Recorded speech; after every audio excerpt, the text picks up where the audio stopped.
Today I will be presenting.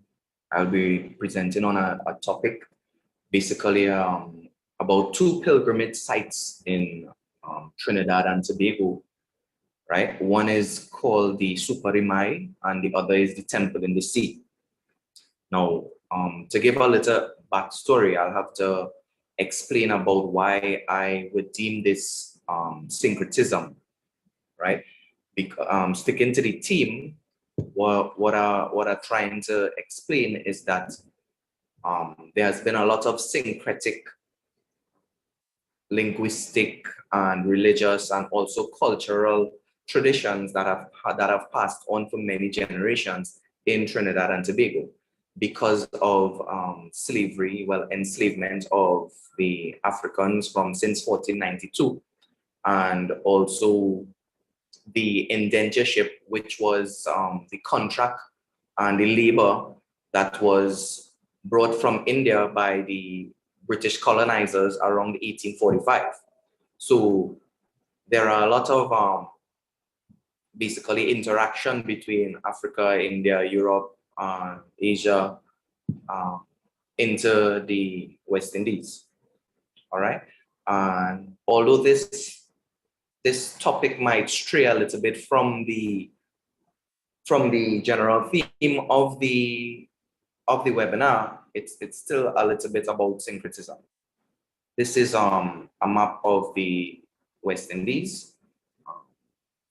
This would be the Caribbean here. This would be the Caribbean here, with Trinidad and Tobago down to the bottom here, closest to South America. Right? Now, the Caribbean has more than 30 territories.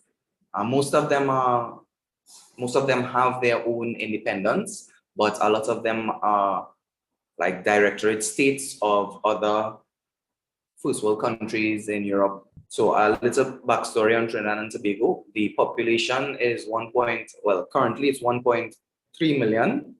And there are only 13 provinces in the country, with the capital being Port of Spain. Right? It is considered to be in the Caribbean, though the flora and fauna is extremely close to that of South America. Hence, it is considered to be in the South American region. Right? The main language in the country would be Creole. Creole is basically a mixture of languages. Now it's a mixture of English, French, and Spanish.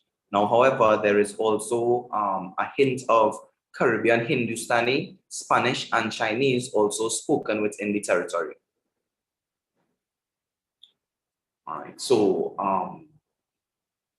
basically what had happened was that around 1808, the British ended the trade in enslaved Africans. So following this, they decided to totally abolish slavery in 1834, when there was an apprenticeship period for another 4 years that totally ended British enslavement in the Caribbean, right? So now this would have led to a labor shortage on plantations in the Caribbean. And because India was a territory owned by the British during that period, they decided with a lot of states in India in order to carry indentured Indians to the West Indies. And a large majority of these Indian indentured workers were sent to Trinidad and Guyana. Right? Now, this indentureship would have lasted between 5 to 10 years. And following this, the Indian worker would have been afforded an opportunity to return home, or he or she would have been asked to work for another period of time so that they would have settled in Trinidad, right? So these indentured workers brought with them various aspects of their religious ideologies, cultural practices, cuisine, dress, art forms, language, songs, and many other heavily Indian-rooted customs. Because they came to the Caribbean and they resided for an extremely long time, because 5 to 10 years is not a short period. Obviously, they would have had to acclimatize themselves to the situation, and they would be a little more comfortable if they did their own cultural practices. So yeah, a lot of the workers that entered Trinidad came from Western Bihar, Andhra Pradesh, Eastern UP, and Tamil Nadu. Right, there are records in the archives where you could see exactly where most of the indentured laborers came from.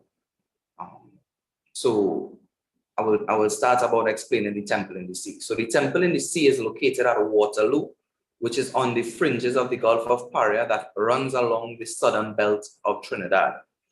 Right, the area was basically a sugarcane and cocoa plantation during the indentureship period, which lasted from 1845 to 1917, right? The history of the temple in the sea is basically due to a man called Sadhu, who was a worker on the plantation, on one of the Waterloo plantations, who was seeking a holy place to worship. Because when he came to the West Indies, basically what he used to do was every year he would save a specific amount of money to make a pilgrimage back to India.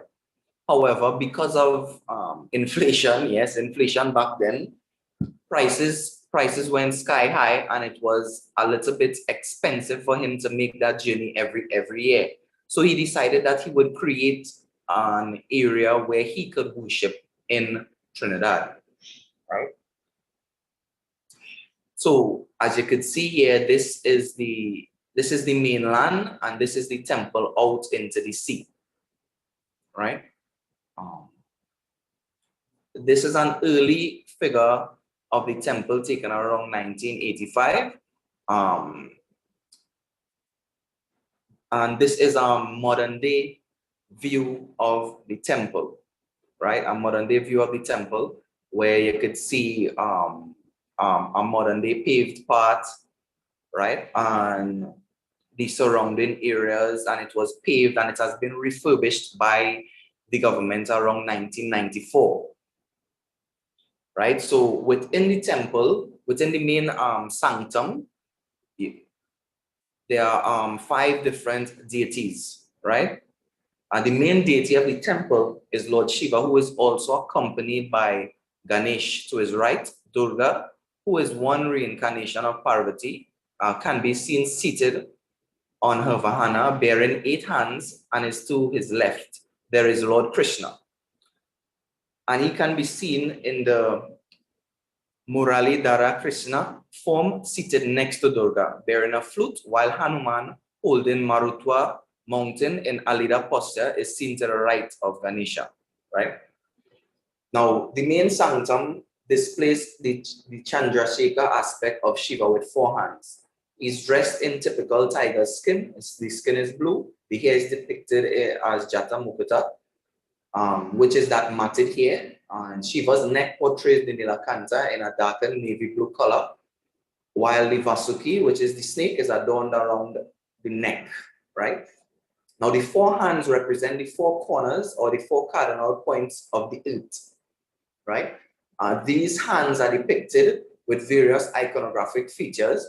And the left hand bears the Damru, which is the lower hand, and the Abhaya, the upper hand, and the lower hand is in the posture of the Abhaya Mudra. And the right hand, it shows Jiva and the Varada Mudra. Okay, so now we go on to a little bit of the religious syncretism, which is a bit away from the temple now. So in Trinidad and Tobago, there is a great deal of religious harmony and mixing of cultures. Now, as I was explaining before, a lot of the history is surrounded around enslavement and indentured laborers entering the island, right? So this site has always been like a favored destination for Hindus, Christians, and Muslims in the entire Caribbean, right? The site is not only reserved for Hindus, right? Because even though the temple has been created for by Siddha Sadhu, who was a Hindu. The site became known as basically a place, a holy place or a peaceful place for worship, because when the when the first group of Indians entered into the Caribbean and they were in Trinidad and Tobago, their religion was not easily accepted by the colonial masters. Hence, they were not allowed to worship freely. A lot of them began to convert to Christianity, Anglicanism, and a lot of the accepted religions, so that they would be able to operate freely within the territory, right? Many of those who did not convert, they just forgot about their roots, a lot of them. And then there were others who were extremely devout and they continued to worship, right? What happens is that on this site, there is a cremation area. There's a cremation area which is right to the side of the temple, and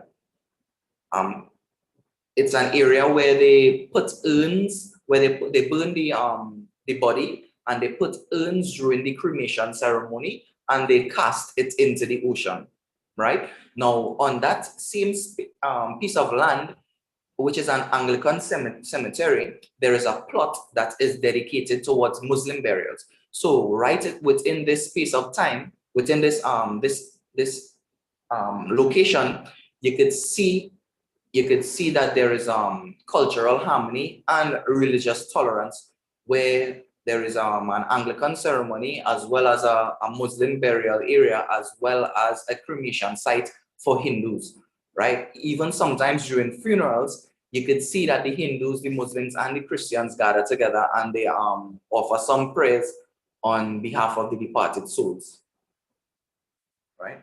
So going on to the other pilgrimage site now, which is referred to as Supari Mai, or another name is Supari Mai or La Divina Pastora, right? This is a statue, right? This is a statue of, which is mostly made of wood, and it is found in the southern region of Trinidad, in a town called Paria, which is in the Penal de Bay regional boundaries, right? It is considered to be one of the oldest pilgrimage sites in the country. However, the exact establishment or the date of when it has been created, no one really knows, because it predates the 1800s and maybe even the 1700s, right? The site has been labeled as one of the purest forms of enculturation in the Caribbean, where Catholics, African Shelter Baptists, indigenous Waro tribes, and Hindus pay homage to the Miracle Mother. Now, this area, or this place that people go to worship, it's basically a church. Now, that church allows people from all different religions, even if you don't even have a religion, right? They would still allow you to come and pay respects, to bring your offerings, and to do whatever ceremonies or whatever festivities that would be part of your religion, right? Now there's a lot of ethnic and religious diversity within this area, because a lot of people, like, who would be either of African religions or people of Indian descent, who would be Hindus, who would be Muslims. There would also be a lot of people from the Roman Catholic faith that would come and they would offer their prayers towards Supari Mai, right? Now there's a specific period in Trinidad and Tobago when there would be this this Holy Week. And during this Holy Week, there would be hundreds and thousands of people visiting this location regularly, right? Because this wooden statue, people are under the impression that it would always be granted to them, because this statue is a miracle worker. Now, there are a lot of many other names of this Supari Mai goddess. One would be the Black Madonna, also the Madonna Murti, Kali Mai, the Miracle Mother, the Brown Virgin, Supari Mai, and Supari Mai. Now, the statue would have different names towards the different sects in Trinidad and Tobago. Now, if there are like different cultural traditions and a lot of different names, a lot of these